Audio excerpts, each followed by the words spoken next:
Would you pay attention to a review being done by someone that's been given all these expensive products, running shoes, for free?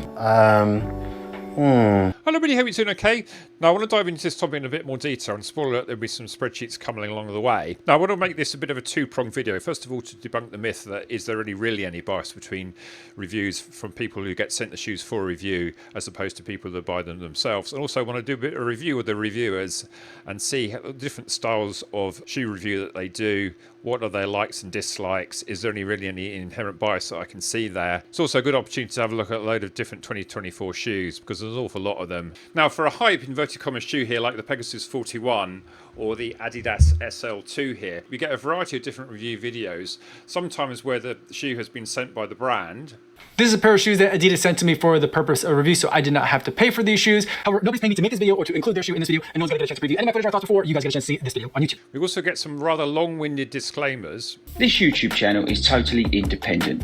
Products reviewed on this channel are for the most part sent in by brands or retailers. But despite that, we have to assume the shoe was sent for review by a partner reseller. Okay, so this shoe is £110, but you can use the code FordyRuns at Start Fitness and get it for under £100. We also get upfront disclaimers about self-purchases. So I picked up a pair from Start Fitness. These cost me just under £100 with a little bit of discount. As well as rather more subtle disclaimers.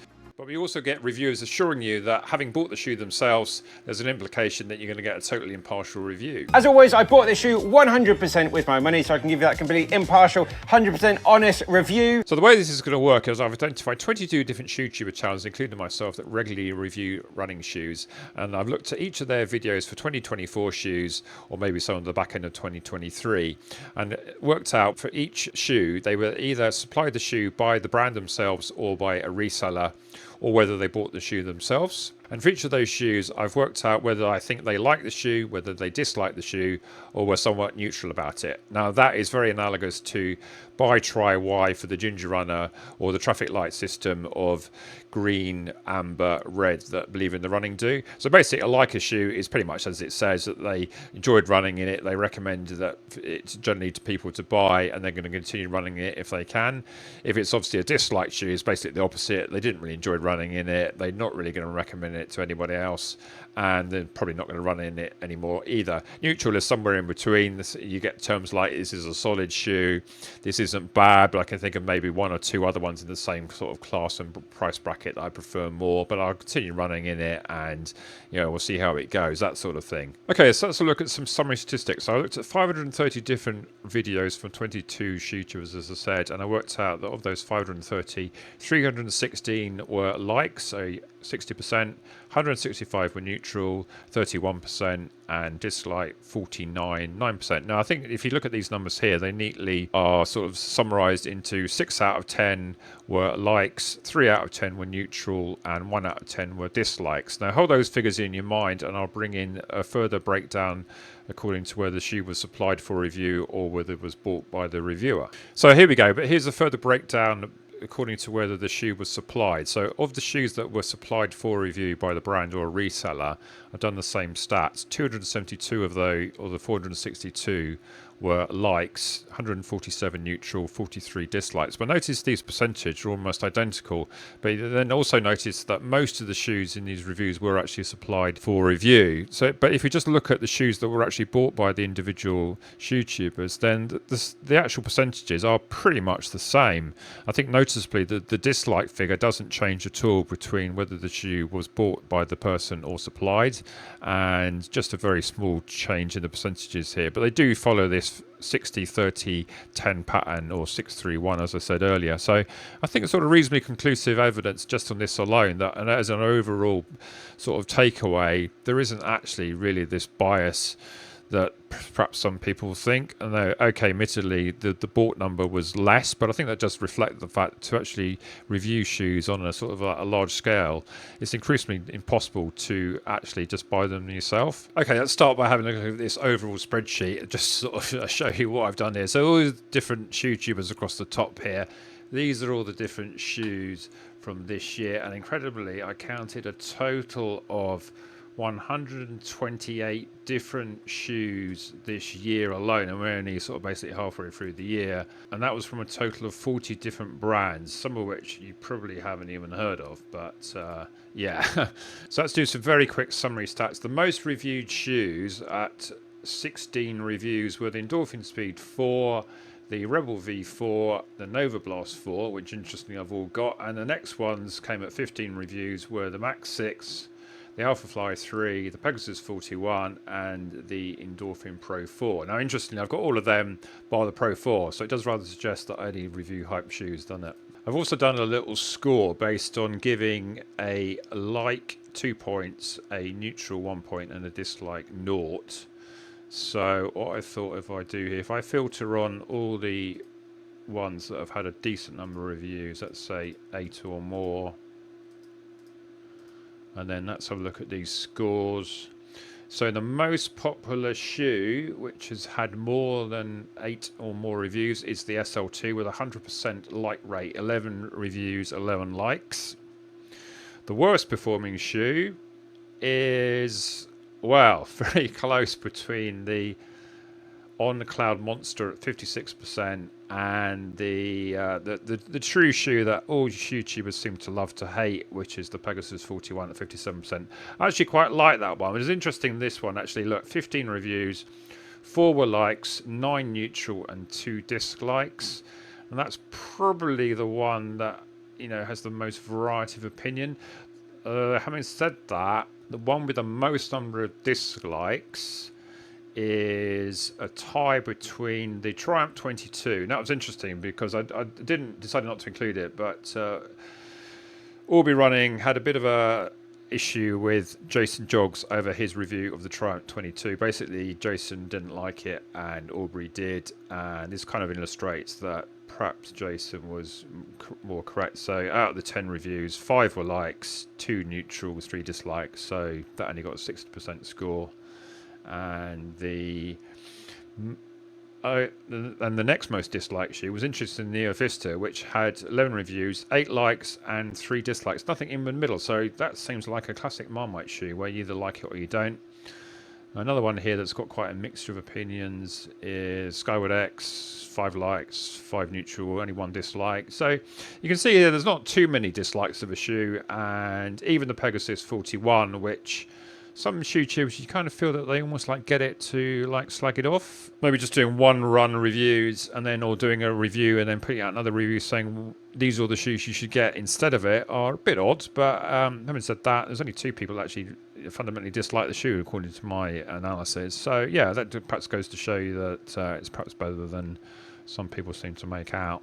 But anyway, not particularly a well-liked one. What was the next most liked shoe? Here we go, Nova Blast 4 at 91%. I mean, that's a shoe that I quite liked, but again, that was probably more neutral than liked to me. So it's interesting how these things pan out. And you also got another 90% here with Ghost Max, another one I didn't have. It's a Brooks shoe. Maybe I'm a bit like some people are with Nike, that, oh, it's a Brooks, it must be bad. So yeah, I think the only Brooks I've had of recently was the Ghost 15. I've heard reports that the Ghost 16 is a lot better. Some people seem to sort of almost say that the Ghost 15 to the Ghost 16 is miraculously changing, but I always get the feeling that the Ghost shoes were pretty similar. So let's now have a look at each of the individual ShoeTubers, and I'll give you little comments on each. I won't do this in any particular order. I think I'll just do it in the order of my spreadsheet, which is basically the order in which I analyse the videos. So let's start with RunNing. You might argue that he's the catalyst for all this sort of work that I've been doing here. So he reviewed so far this year 22 different shoes, and he only bought 2 of them. I think he's also said recently that he's not going to buy any more shoes because he sees that YouTube is basically a way to sort of, A, he enjoys it, and B, that fundamentally he just can't afford to buy shoes, which yeah, I totally understand. I think he's been accused perhaps of, you know, more show than actual running, but I think, you know, he has to remember that he's not the most talented of runners. He's perhaps a bit bigger than the rest of us, but yeah, fair play to him. He's training now for some marathons, and you know, all these marathon shoes that he's been reviewing, he'll finally get a chance to actually review them. And they all say that, you know, a lot of people, you know, most of the population don't actually run any marathons. So looking at the shoes that he disliked, there's 3 here, 2 of which were sent. So again, there's sort of the general patterns here does rather fit to the 631 pattern here. 14% dislikes. Likes percent is exactly the same as the overall 60% I've got. The 3 he didn't like were the Takumi Sen 10. I recall it just didn't fit him, and he admitted that he just hadn't used another shoe. I think he ended up in the Adios Pro 3 for the 5K race he did. The Joel Nimbus 26, I've got a little note here. It says he prefers the 1080 V13 and indeed the previous version, the Nimbus 25. So that was a shoe that he bought himself. And the other shoe that he didn't like was the Ghost 16, which again is a shoe that he bought, and I think he did 2 videos on that one. So yeah, I think otherwise there's a mixture of likes and dislikes. So it'd be good to see how his marathon training goes on. So next up, we've got SagasuRunning Chris. And I've actually formed quite a good relationship with him. I think he's perhaps the reviewer that I would say that does the shoe reviews in the most detail. And I've struck up quite a good relationship offline where we chat about various things. He was intending to invite me onto his podcast, but he then decided not to do any more podcasts. But we are hoping at some point to have a bit of a video where he invites me along to talk about shoes. Now, I think with Chris, he buys nearly all these shoes. The only one that he hasn't bought is the Mountain Coast R1, which interestingly is a shoe that has been offered to me, and I've accepted that one because I think it's a shoe that I wouldn't have got a chance to review otherwise, because I can't buy it in the UK, and they did approach me. It's the first time someone's approached me, so I thought, well, why not? So yeah, I look forward to that one. Unfortunately, I can't really run too much at the moment, so it might be a while before I get around to reviewing that one properly, but they haven't arrived yet anyway. So you can see here, again, his pattern fits very similarly. I think what I would say with Chris, he tends to only look at the shoes that interest him. And I think that's a key thing that you need to do if you are buying all your own shoes, or at least most of them, because you just can't afford to buy shoes that are basically ones that are highly unlikely to work. So it's kind of like biased to some brands. There's only one Nike shoe at the moment, and it's quite interesting that he's perhaps well known as the biggest fan of the Pegasus 41. Perhaps I'm the second biggest fan, or the only person that doesn't, think that it is a good shoe. But we saw in the stats earlier that there's quite a good blend of that. And otherwise, all these shoes that he does tend to like. The only shoes that he disliked was the Max 6 here. Basically, he just found in it was a fit issue. And the only one that he didn't like was the Joel Nimbus 26, a bit similar to RunLikeHeller. Basically just preferred the Nova Blast 4, so I made that a neutral. But otherwise, even despite that, the actual trend fits fairly commonly to the 631 pattern here, doesn't it? It's quite a small sample size, of course, 14 shoes. So yeah, I think he has said that he's going to try and do more brand partnerships, but I'm not aware of anything that's actually coming in just yet. So I look forward to seeing how that develops. I mean, yeah, if you want to check out shoes in the biggest detail possible with a very good comparison, especially who's historically, definitely worth checking out. Now we'll come on to me next. I haven't actually reviewed that many shoes this year because I haven't actually bought too many. I've only got here a total of 9 shoes that I've looked at.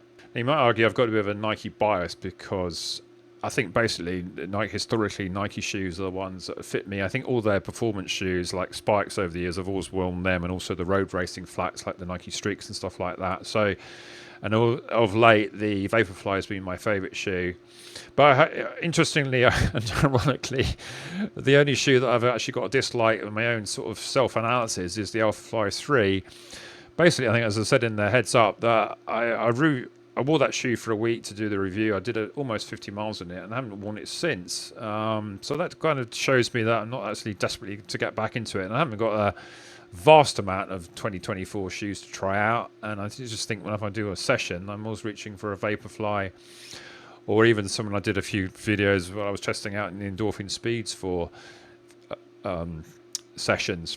Otherwise, I bought quite a lot of the hyped up sort of daily trainers this year. The SL2, the Nova Blast 4, the Max 6, the Rebel V4, and the Pegasus 41, the Velocity Nitro 3. And I would say that of those, the Velocity Nitro 3 and the Pegasus 41 are the ones I like the most, perhaps because they are the shoes that are most similar to a standard sort of neutral daily trainer that I like. The Rebel V4 was just ridiculously wide, although it wasn't a bad shoe. When I was at lockdown, was okay. The Hoka Max 6, well, it's a Hoka, so it's got a low drop, so I do struggle a bit with that. The Nova Blast 4 was okay. I just found it a bit bulky, despite it was low size. The SL2 would like to run more in it, and I put it as a like, but at the moment, with a bit of a Achilles come arch issue, something like a shoe like the SL2 is just too neutral for me. I can't put insole with a more arch support that I'm using, so I'm going to have reserve judgment on that one. But I did make it as a like because I just think it was a a very good value shoe, very light for a daily trainer, but have to just remember that it's not necessarily the same daily trainer as the ilk of these ones. So if you say like the Pegasus 41 compared to the SLT, well, I think they're just totally different shoes, and you have to sort of bear in mind what you want a daily trainer for. And if you look at my own percentages, they do somewhat neatly fit in also with the 631 pattern. I've reassured you I haven't sort of manufactured these numbers to make them look nice, but it's interesting how they all come out, quite close to what the overall figure. Now, Andy, the FODRunner, he's one of the fastest runners on YouTube, I would say, and he's also perhaps the runner who's got the closest affinity to me. We take the same shoe size, UK 13, which is obviously quite rare. I think we're the only now 2 regular YouTubers that use that size.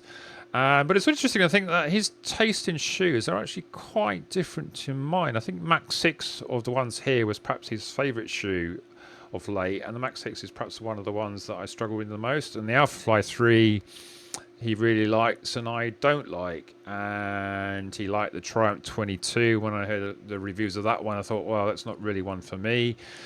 He did about 2 runs in the Velocity Nitro 3, and I think maybe neutral's been a bit sort of neutral there. I think that may be in him a slight dislike.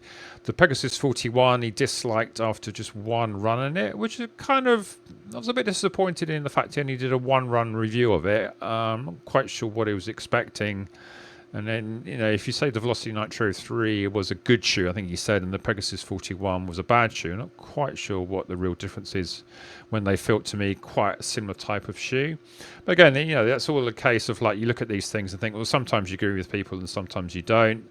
And even though someone's got the same shoe sizes as me and is also tall, I guess the difference is he's a bit more sort of muscular than me, shall we say, being polite.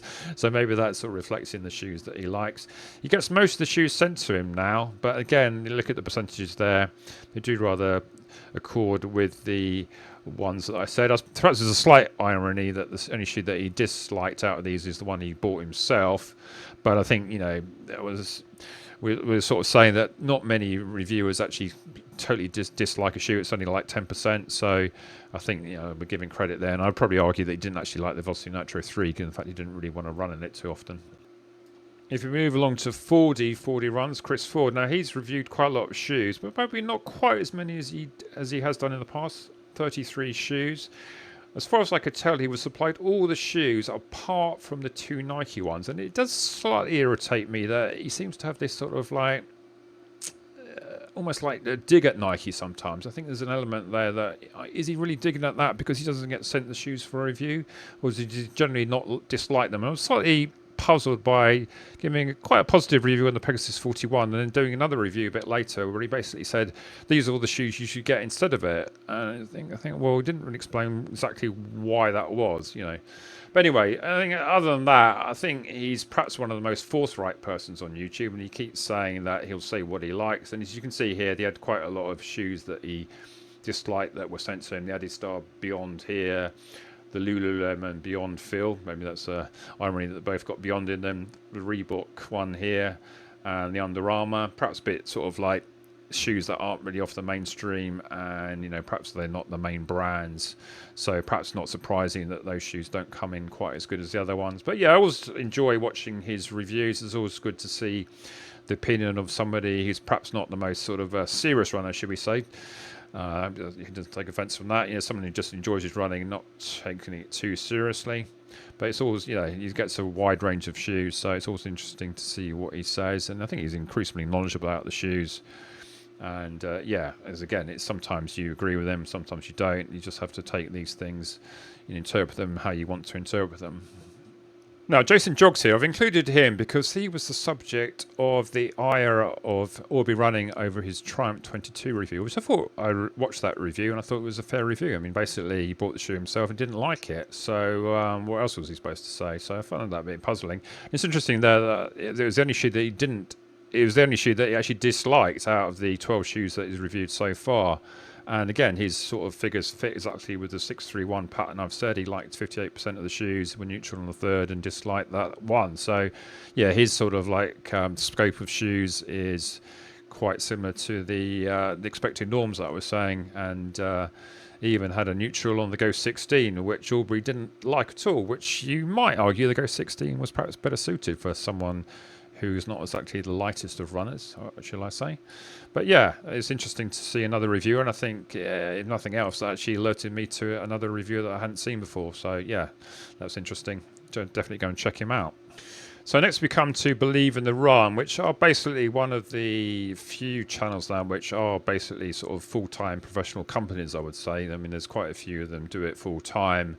And as far as I could tell, they only look at shoes that get supplied. They've noted 34 shoes that they've reviewed this year, and I haven't noted that any of them were bought. I think the only shoes that they tend to buy themselves is they want like another version of the Alpha Fly, stuff like that, which is fair enough, because I think, if you're trying to support 3 full-time people and seemingly a lot of background staff, you can't afford to be buying shoes, and you have to do a lot of brand partnerships and turn up to do shakeout runs and stuff like that. So it's very much like the influencer lifestyle, and I think sometimes you have to sort of bear that in mind. But if you look here at the dislikes, 9%, which are the ones that they dislike? The Velocity Nitro 3.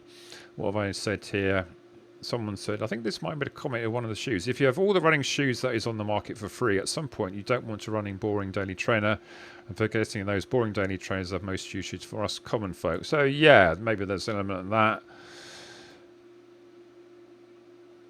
What's the Cloud Monster hype here they didn't like? If you want to find a positive review, not fun, expensive. I just didn't like that one. I think there seemed to be, and then the biggest shoe that was disappointing was the Hyperion Elite 4, which I think they just criticised the fact that it's not really a foam that's caught up with the rest of the one. It's not a Pima foam, which seems to be pretty much the standard in a racing flat. I mean, in a carbon, not a racing flat, a carbon fibre racing shoe. But it was interesting that the likes of Josh Kerr ran a very quick half marathon for a miler in the Hyperion Elite 4 in the winter. I think it was just over 60 minutes, and wanting on a downhill course. But if someone who's a miler can run that fast in a shoe, clearly can't be too bad. And I saw him do a interval session where he was doing most of his reps in the Hyperion Elite 4, and he was doing them well under 60 seconds per quarter, which was just shows to show that sometimes elite athletes are a different world to you, and a shoe you think is crap, they think is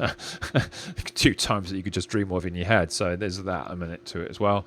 But otherwise, I think it's got a good variety of shoes here. There percentages, perhaps they like a bit more shoes than the average, but only by a few more. And they are one of the easiest ones to do this analysis, because they even tell you at the end of the video whether it's a green for like, a amber for neutral, or a red for dislike. So yeah, that's a good one to review for sure.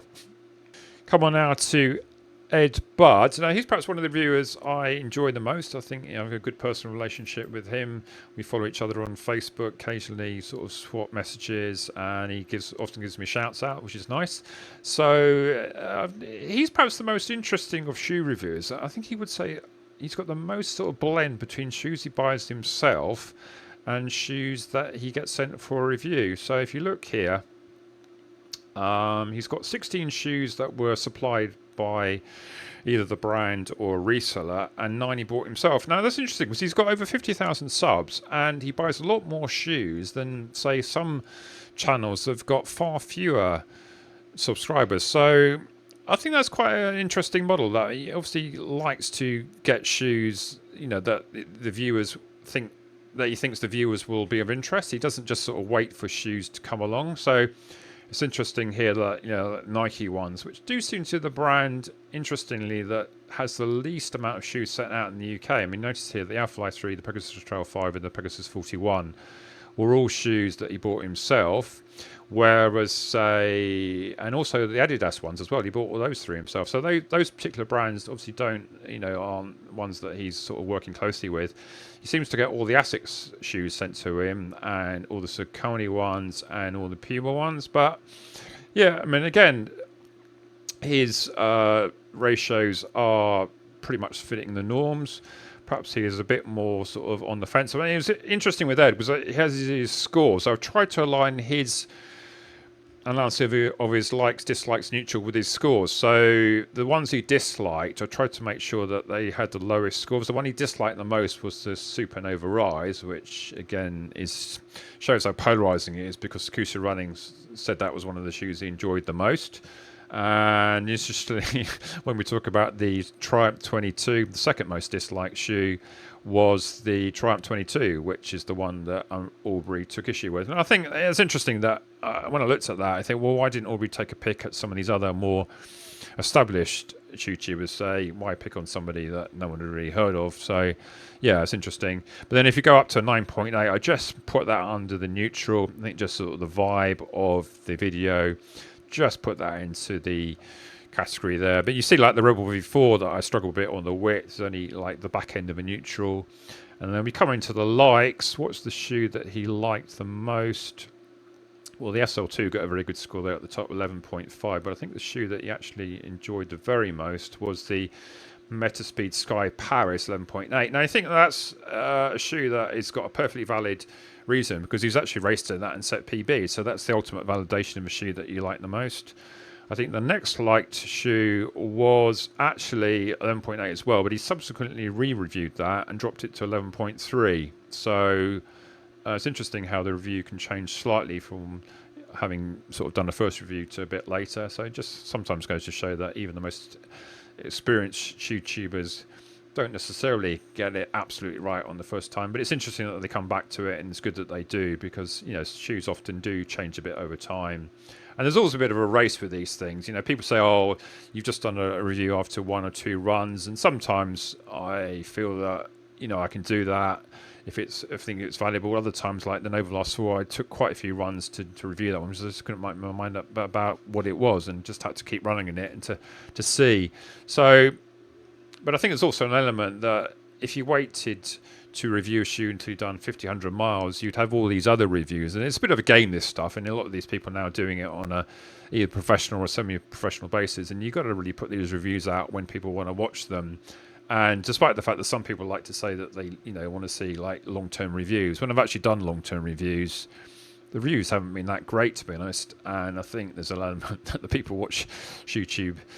People that watch these ShoeTuber videos are perhaps looking out to see where they want to buy a shoe that's just come out. And yeah, classic examples like the Ghost from Brooks. I mean, that always gets terrible reviews by everybody. Even like some of the established ShoeTubers get pretty terrible reviews on the Brooks Ghost, just because I think people buy that one because they bought the last one. They don't particularly interested in knowing what the new one is, because they just assume they're going to buy it whatever because it looks similar to the last one. We come now to one of the most popular and respected ShoeTubers, Kofuzi. He's reviewed 32 different shoes this year. Now, I'm not sure this is correct, but I've marked down that he's supplied all 32 shoes. I know in the past he has bought some shoes himself. It seems to be less likely this year. Maybe he's decided that, a bit like Aubrey, that he's got so many shoes to review and just can't afford to keep buying shoes anymore. It's interesting that there's no Nike shoes here. That's perhaps the one big criticism I would have, is that love it or loathe them, Nike are almost the biggest shoe brand in this space in the world. And I think there's an element of why are you completely ignoring them. I think there's also a bit of an element like Fordy, that if you don't get sent them, then obviously you have to buy them. Is there a sort of implicit thing here that you're not reviewing a shoe from a brand because then you haven't got a relationship with them? But otherwise, I think he does a lot with companies like Asics. But having said that, I basically classified that he liked the Sky Paris because it suited him, and he disliked the Metaspeed Edge Paris. So I think that was fair, because you've got 2 shoes which are designed for supposedly 2 different types of runners. So it would be kind of illogical to like both, wouldn't it? I mean, someone would be saying that you're not really agreeing with the whole purpose of the shoe. So I think he said that Sky Paris suited him more. And what I've said here, they disliked the Edge Paris because it was too firm for the Sky, but likes the speed. But you know, that just a sort of a calculation? I'm not sure he's actually done a race in the Edge Paris, so I put that down as a dislike. Maybe a bit of a broad one there, but I think what I would say with him, he doesn't dislike a shoe like in your face. When I marked down some of these ones, I've sort of more, I got marked here, Near Vista fit issue, just didn't get on with that booty style upper. Same with the Terex Agravic Speed Ultra here, Adidas's flagship sort of trail shoe to sort of mark it up against the Ultrafly. Not a shoe that I decided to get in the end, principally because I don't do too much trail running, and I was so disappointed with the Ultrafly. I didn't really want another brick, although I think this one's a bit less. And Skyward X he disliked. I didn't actually note down why he didn't dislike it, but you can see here that although he doesn't sort of like in your face say he doesn't dislike a shoe, his ratios are pretty similar to the 631 I've got. 13% on dislike, 53 on like. So yeah, again they fit a nice pattern there, and also definitely a review that is always one that is worth listening to for sure. And he's probably got the most classic intro to shoe reviews, hasn't he, with his sort of time to lace up the shoe and his footage of him running in it. Next up, we've got the RunTesters, and now they took the prize by some distance, I think, of the most number of shoes reviewed, 67, which is quite incredible.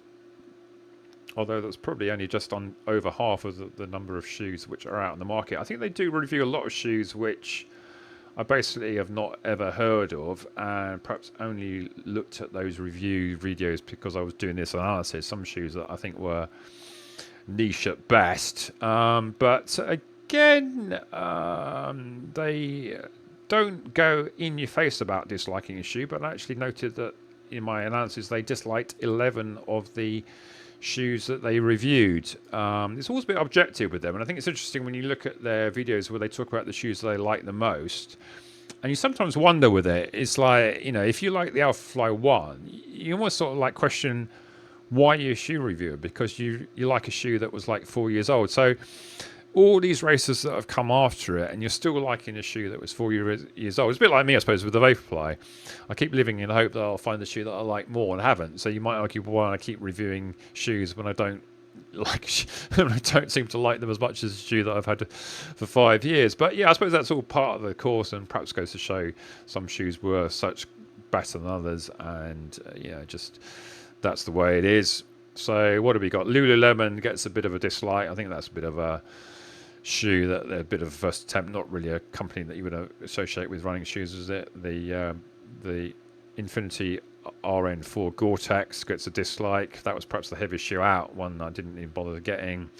What else we got here? S-Lab Spectre got a dislike. I think that was partly a shoe that people disliked because of the fact that it was targeted at sort of mid-packers. I think people took exception of that, and also I think that they took exception of the fact that, you know, the show was okay, but for the amount of money, it didn't seem to offer anything more than some other shoes that you would just buy and put on. And you know, the ultimate is the speed that you run is down to your ability and your fitness, not necessarily your shoes. But otherwise, you know, a good variety of likes and dislikes here.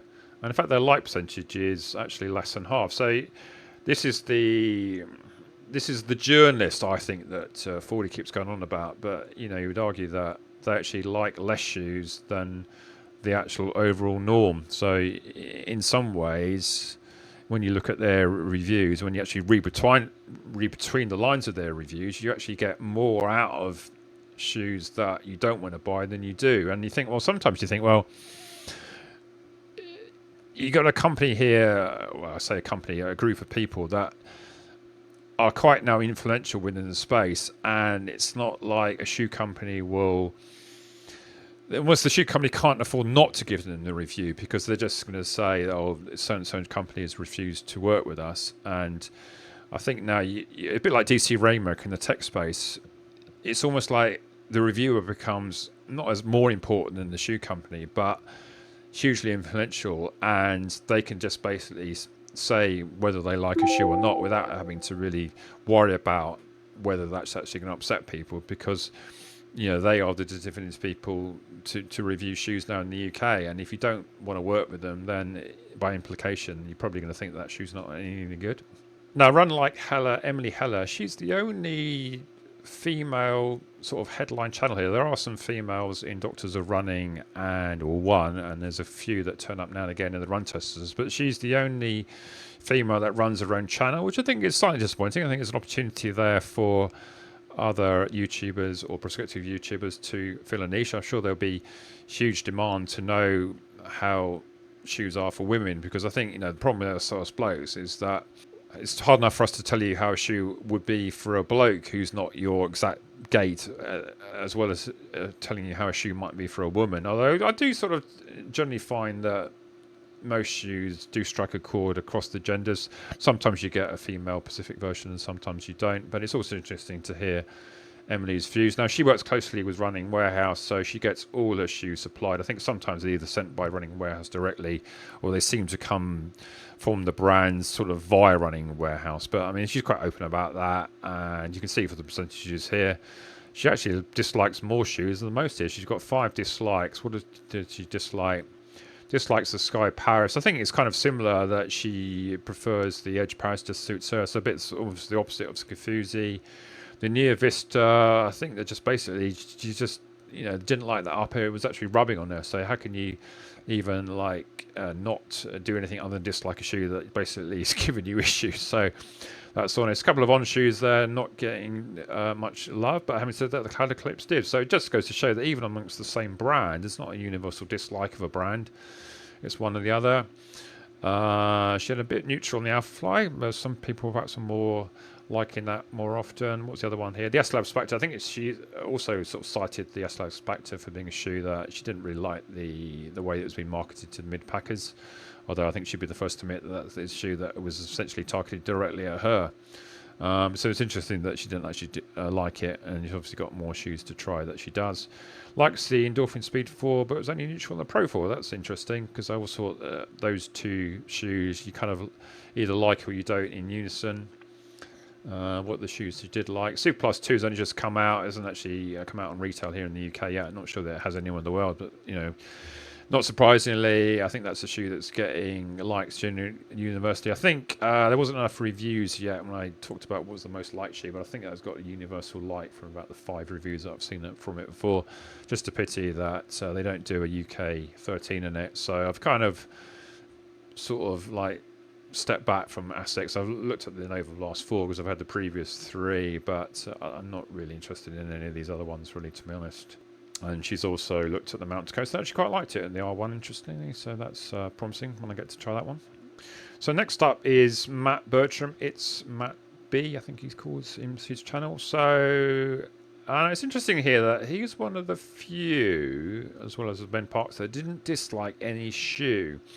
Now, he gets all these shoes supplied as well by Running Warehouse, and he reviewed 36 shoes this year, which is one of the highest, perhaps the highest, I think, by a single YouTuber. Now, I found his reviews entertaining and good value, but he does kind of sit on the fence with shoe, and I think he was accused a bit of being a bit biased to some of these shoes. I see he likes the Pegasus 41 by my analysis, but there's plenty of shoes here that are neutral, and he doesn't dislike any shoe, which I find a bit difficult. I think maybe there are shoes here that he did dislike, but it wasn't sort of prepared to actually say. Now, I'm not quite sure why that is. Is that generally the fact that he just does dislike running shoes and wears them all? But yeah, I mean, I'd be interested to know how that is, but I do like him, and then he's also got large feet. I think he's got the same size feet as BenParkes, just one down for me as a UK 12, US 13. So should have a lot of affinity with the shoes that he likes, and it's also interesting that if he likes a shoe or not. As I said,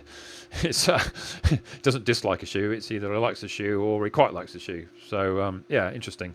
So what do you think about that?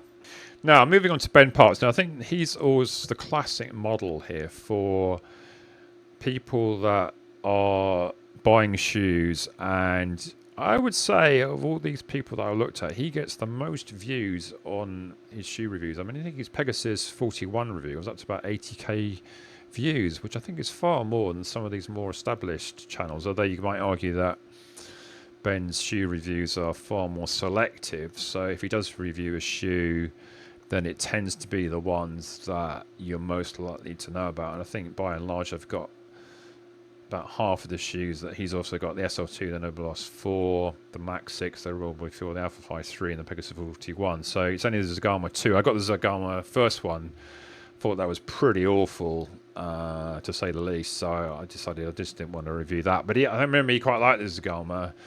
It was only neutral in the Zagama 2. I think maybe because he thought that the Zagama 2 wasn't necessarily much of an improvement on the 1. The Max 6, bit of a neutral. I can't remember why he said it was neutral. The Pegasus 41, I think, was neutral. Because I think he's just being objective. I think he was saying that this is a shoe, this is what it is.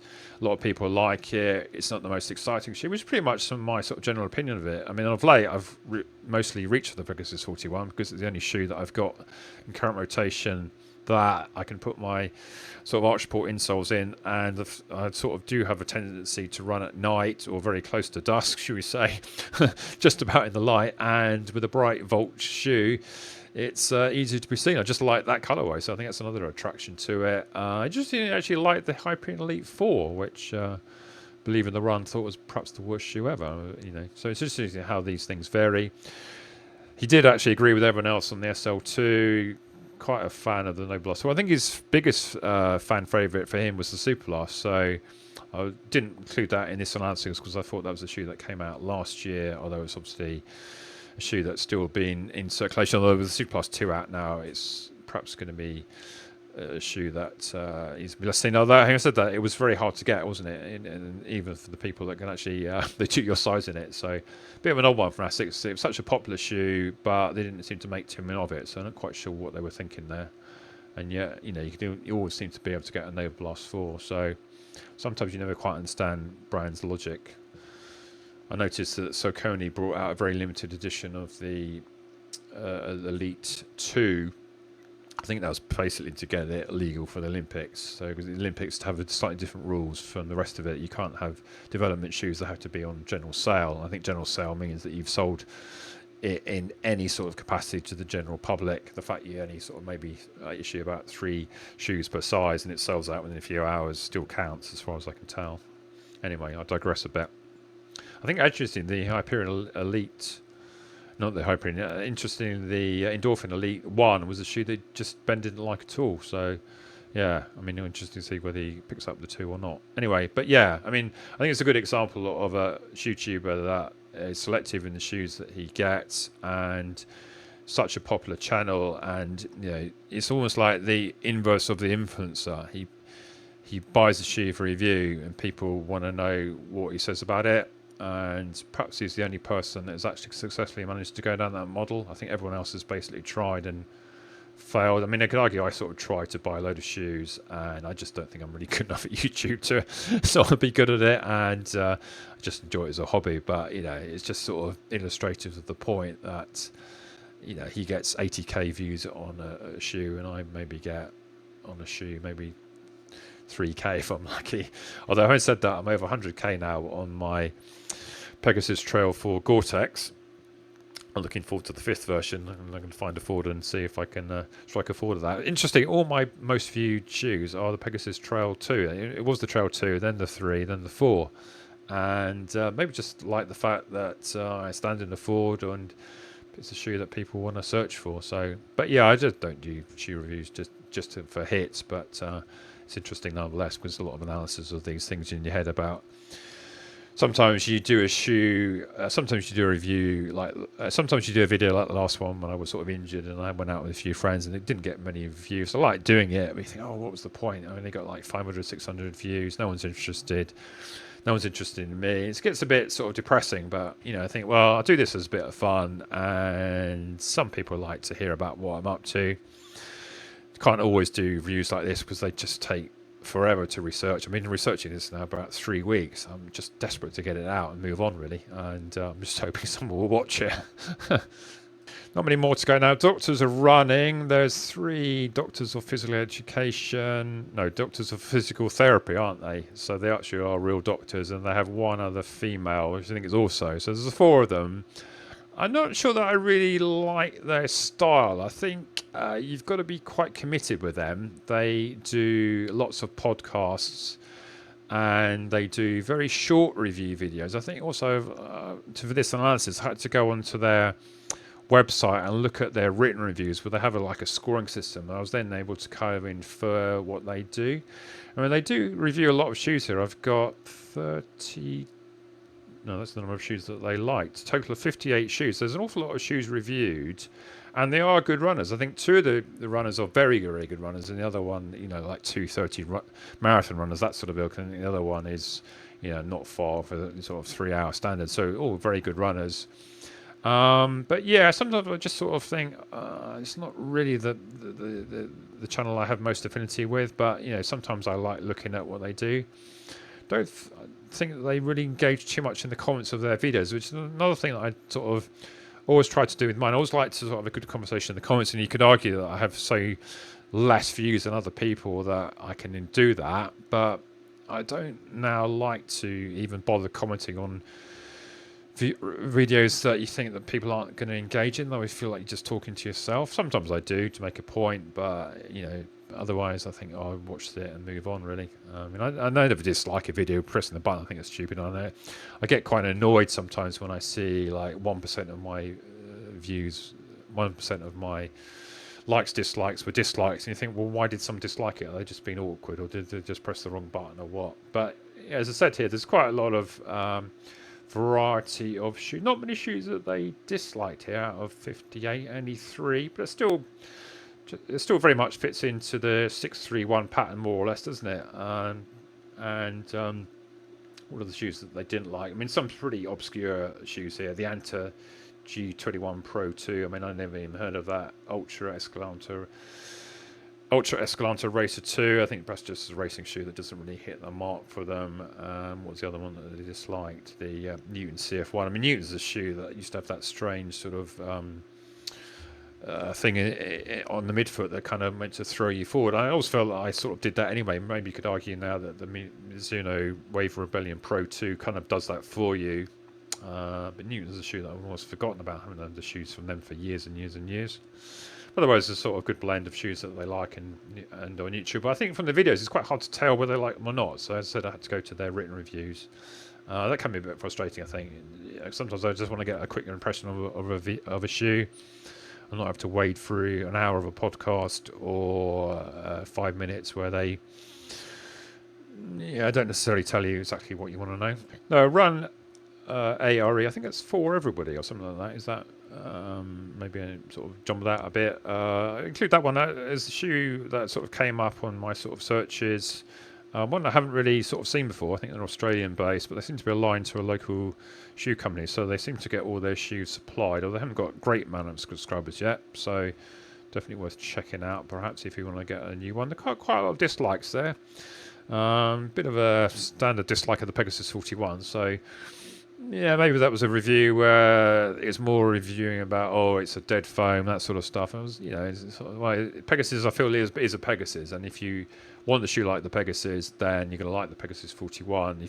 If you buy a shoe like the Pegasus 41, expecting it to be like as soft as, say, the Super Blast, something like that, or you know, as I imagine, or super as soft as, say, an Invincible, or just one of these more hyped, you know, more expensive shoes. I think it's just been disappointed, but also they've got a few other dislikes there as well. So yeah, a good mix of combinations.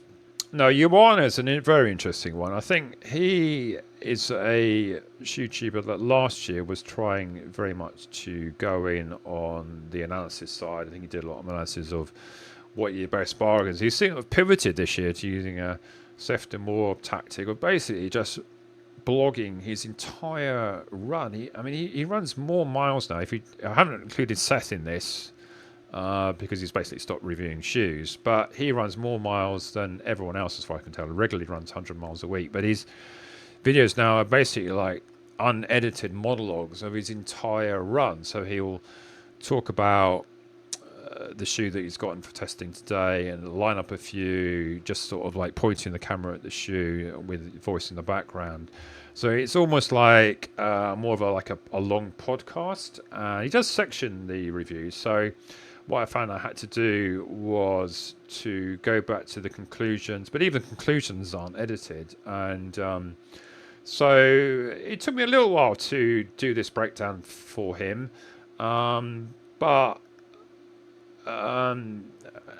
it's a shoe style, it's a shoe review style that I just don't like, but I think he's found a niche for him, and I suppose with a young family and wanting to run lots of miles, just doesn't have the time to do these sort of edited videos. And I think he's found a niche for himself because he's got 14k subscribers, and I think he's, this time last year he was perhaps on 1k, so he's sort of blown me out of the water. I think just by sheer element of putting out videos every day, and I'm amazed if you get so many people that watch all the videos, but they do seem to get quite a lot of comments, so maybe it's people like me that are picking and choosing bits of it.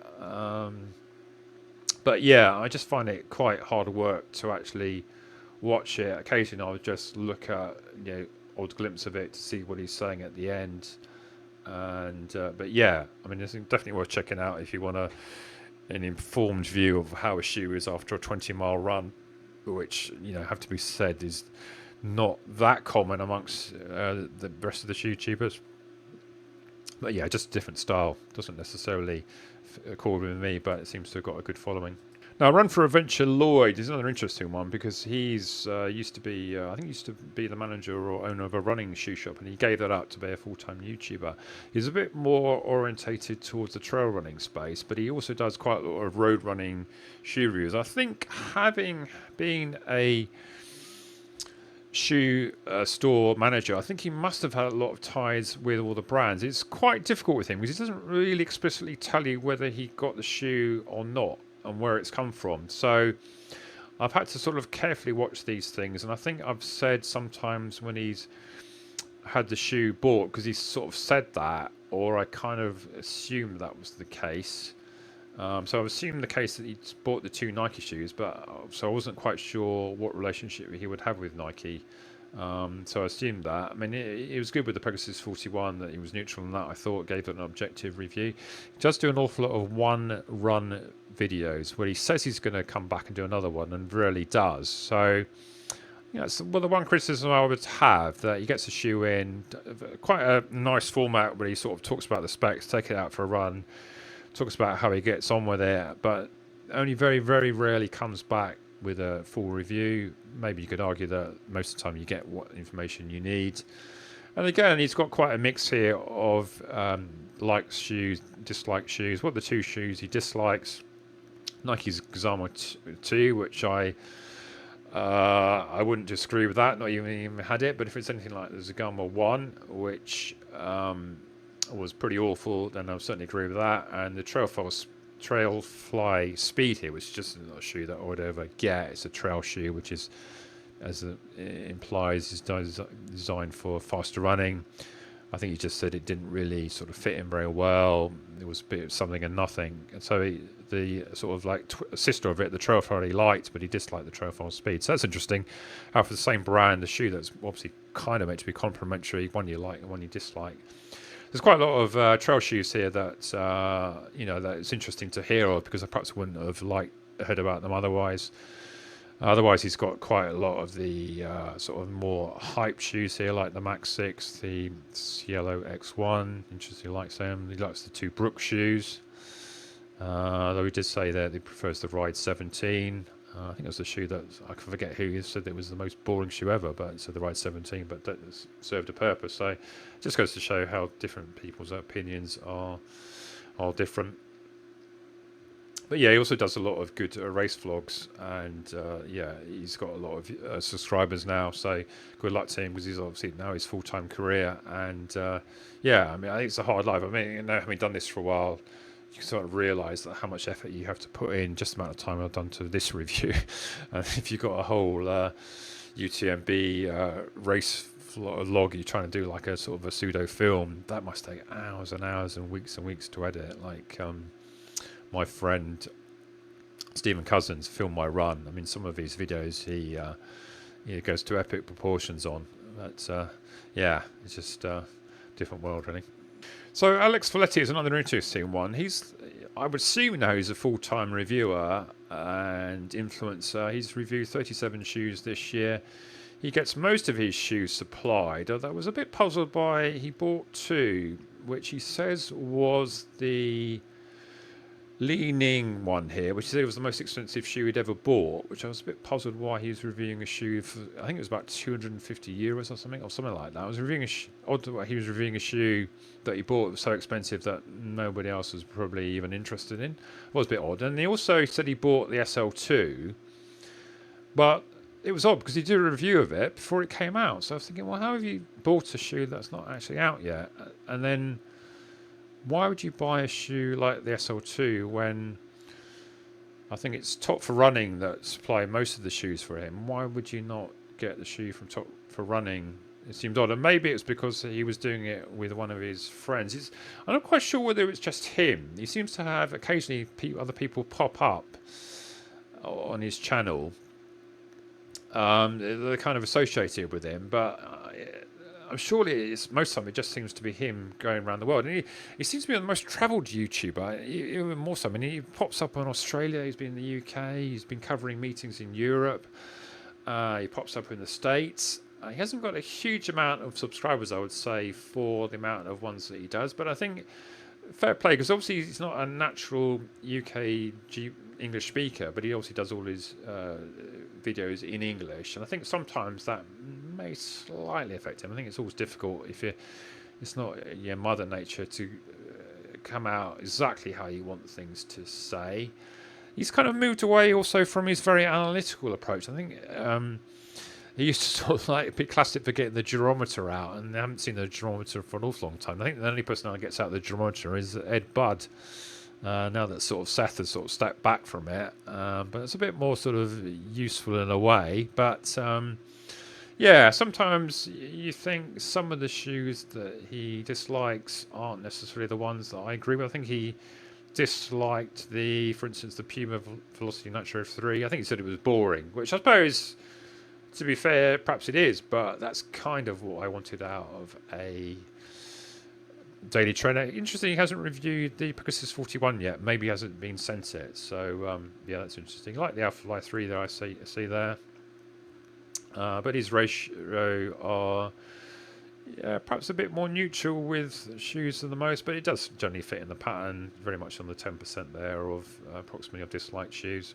TheGingerRunner here. Now, it's interesting. Now, I've included him principally because of his buy, try, why category, which I thought was the ideal sort of classification for this video. And he almost seems to have stepped back as a YouTuber now. Look at his channel. He's got very few videos this year, and not quite sure now how he's earning his revenue, because a full-time YouTuber not putting out any videos, relying on back catalogue, is going to give you some background revenue, but I'm not sure it's going to be an awful lot. But maybe he's doing sort of filmmaking in the background that I don't know. But he reviewed 5 shoes this year, and neatly, despite the fact he only reviewed 5 shoes, it still pretty much fits in with the category here.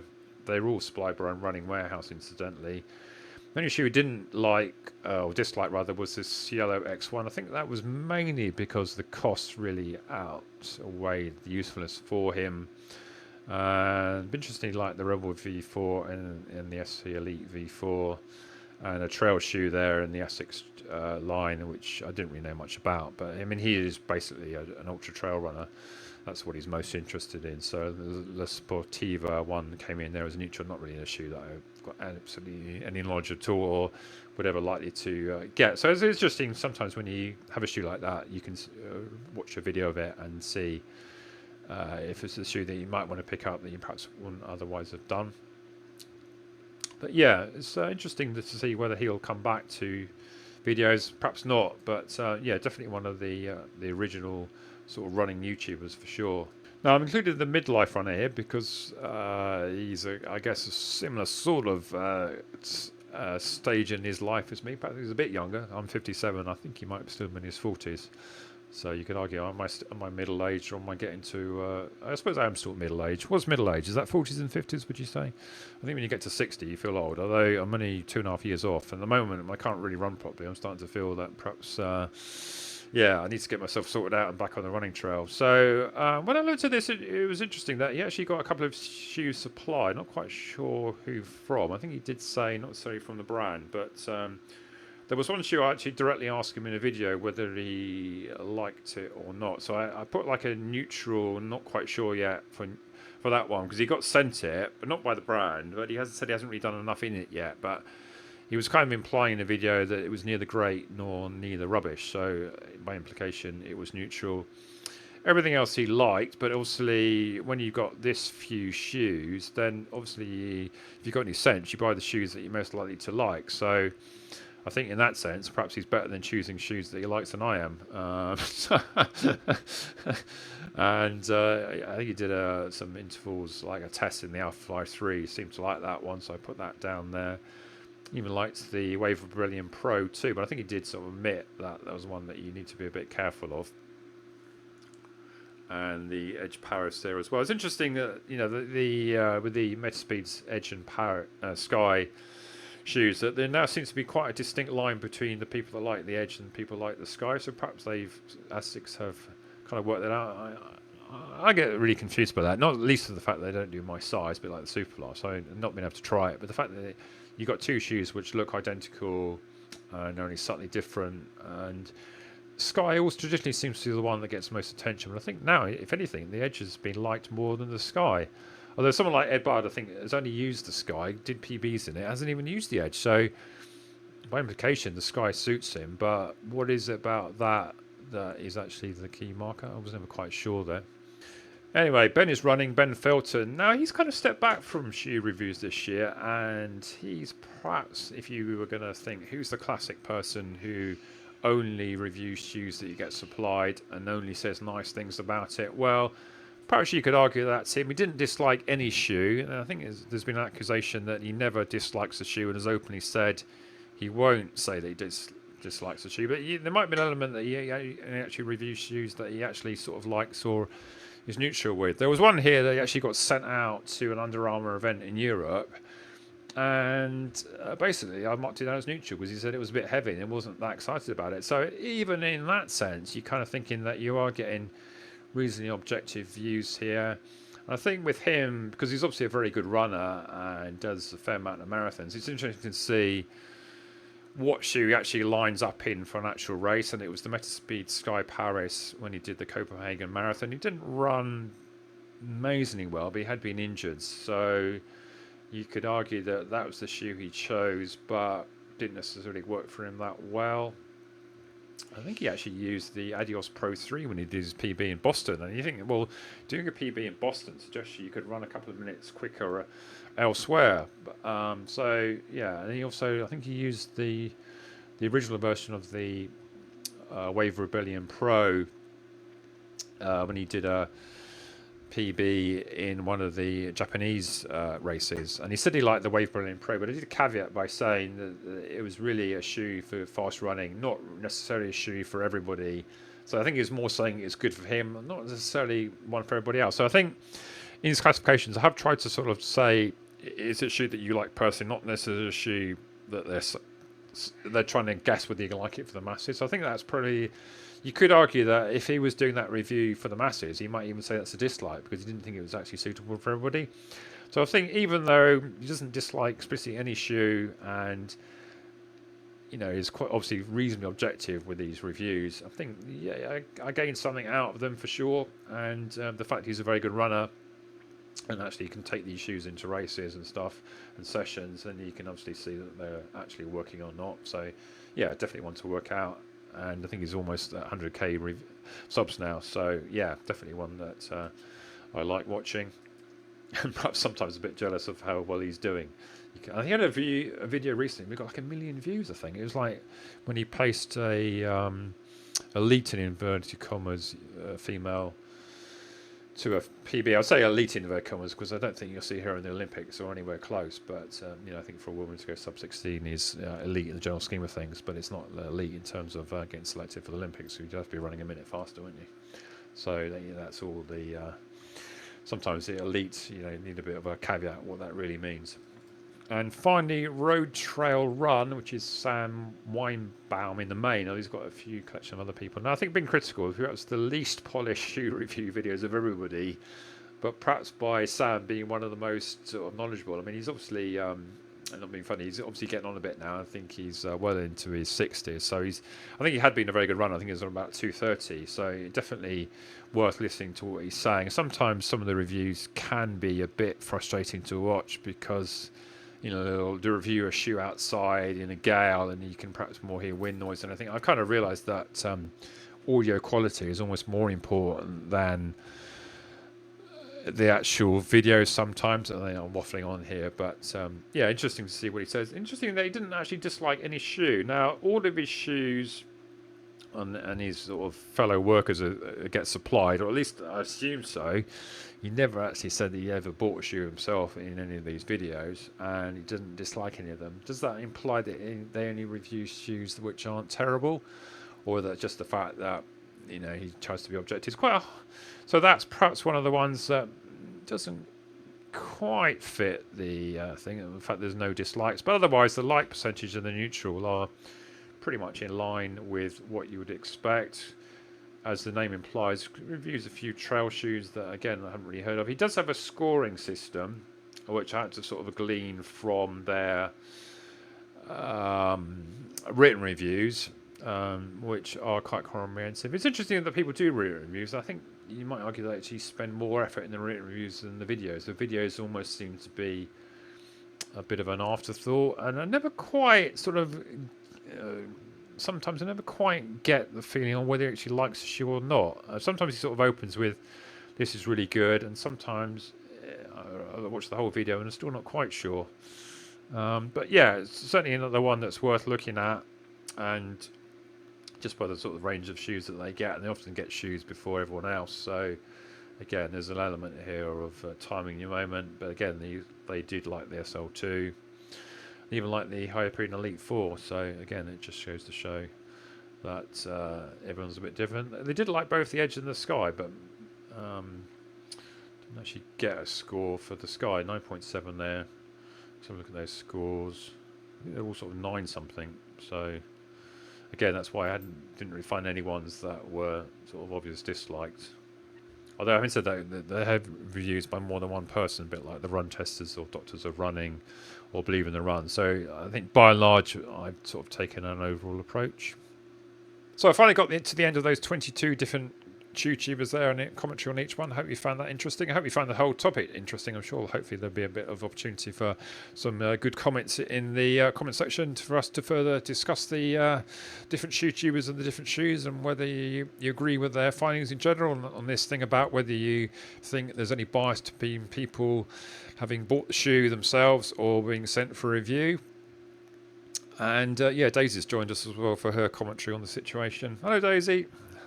She's not been that well recently. I think she's getting an old cat, so we're just hoping that she lasts a bit longer, because she's finding it difficult to eat now. Anyway, poor old Daisy. Anyway, so I hope you found this interesting. Like and subscribe on that, and see you in the next one then. Bye.